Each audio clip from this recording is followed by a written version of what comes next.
Welcome to 21st Sports Preview for the Green Bay Packers at the Washington Redskins in their NFC Wild Card game played January 10th, 2016. So these two teams are going at it. The Packers are the number 5 seed, the Redskins are the number 4 seed, although the Packers actually had a better record at 10-6, but the Redskins at 9-7. They won the NFC East, so they have the home field in this game. And the Redskins at home this season, they were 6-2, as they were a far better team in DC. And the Packers, they're 5-3 on the road, and half their wins came on the road, half of their wins came at home. So the Packers win games on the road, but it's going to be tough to do that in DC against the Redskins.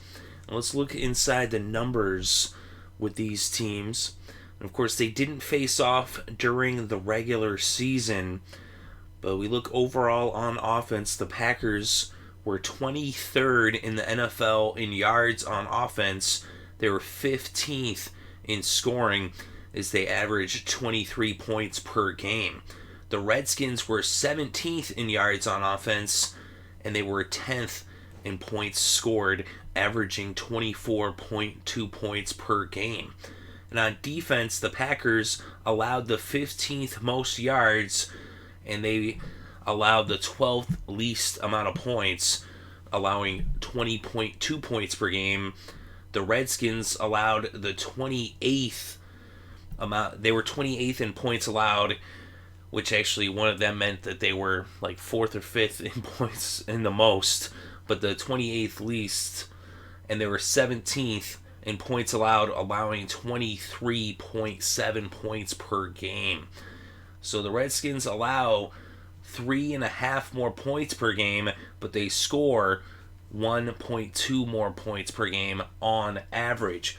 Of course, that's overall, but if you actually go a little bit further and look at home and on the road for these teams, in terms of the Redskins at home, well, at home, the Redskins actually average almost 26 points, as they average 25.75 points per game in their 8 home games, and they only allow 18.625 points per game on defense at home. So when they're at home, they're a far better team. The difference overall is only 0.5, a half a point overall, but at home the difference is over 6. Actually, it's 7 points, 7.1 basically points per game. So it's like a touchdown difference when they're at home. And the Packers on the road, they average just 22.75 points on offense, which is just 0.25 less than they do overall, as they average 23 overall. So they're pretty much about the same team offensively on the road, but on defense, they allow more points. On defense on the road, they allow 23.25 points, which is almost a full field goal more. So they allow an extra field goal more, whereas the Redskins have a 7-point differential at home in the plus category. So the Redskins at home have the advantage statistically over the Packers on the road. But if we look at overall passing offense, the Packers are 25th in yards on offense through the air, and on the ground, they're 12th in rushing yards.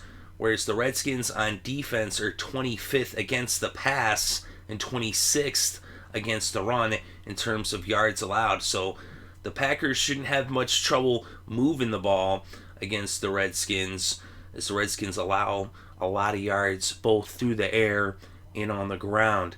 And then we look at the Redskins offense, they're 11th in passing yards and they're 20th in rushing yards.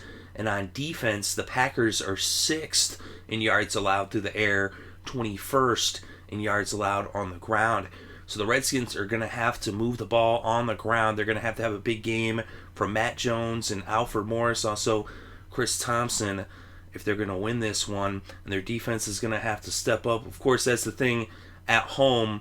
they play much better on the defensive side of the ball as they allow 5 less points at home versus overall. So the Redskins at home are a really tough team. They're hot right now. They won their last 4 games in a row. So they're on a 4-game winning streak, having won 5 out of their last 6 games and 6 out of their last 8 games. Whereas the Packers, they started off the season hot. They were 6-0, but then they went on that 3-game losing streak. They would then end up going on a 3-game winning streak in weeks 13, 14, 15, but then 2 big losses in back-to-back weeks entering the playoffs. So they're on a 2-game losing streak right now, having lost in week 16 to the Cardinals as they had dominated in that game. And then with the division on the line, they lost to the Vikings in Lambeau Field. Of course, they split the season series with the Vikings as they had beat them in Minnesota earlier on in the year back in week 11. But these two teams haven't faced each other, though, the Redskins and the Packers. And this is a game that, if it was in Lambeau Field, then I might go with the Packers and give them the edge. And they still do have a chance, because anytime you have Aaron Rodgers, all it takes is 10 seconds to score. The guy, I mean, he can pull miracles just out of nowhere, as we saw earlier in the season against Detroit with that Hail Mary. So the Packers are never out of it as long as they keep it within 1 score.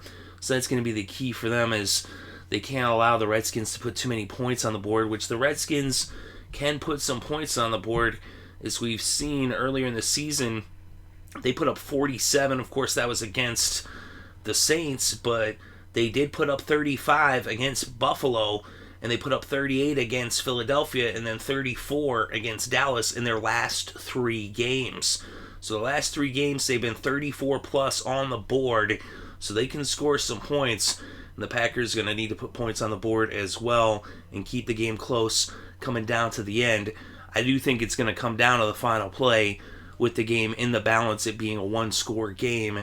But in Washington, I got to give the edge to the Redskins. The way they've been playing at home, they're like a whole nother team. That's where they're a playoff team, is when they're at home. Of course, when they get on the road, they're below 500 and they'll struggle on the road. But as long as they're at home, I like the Redskins in this game. But let me know what you think in the comments section below. Definitely interested to read your thoughts and opinions. Thank you very much for listening. It's greatly appreciated. I hope you're having a good day and having a great weekend and enjoying all the sports.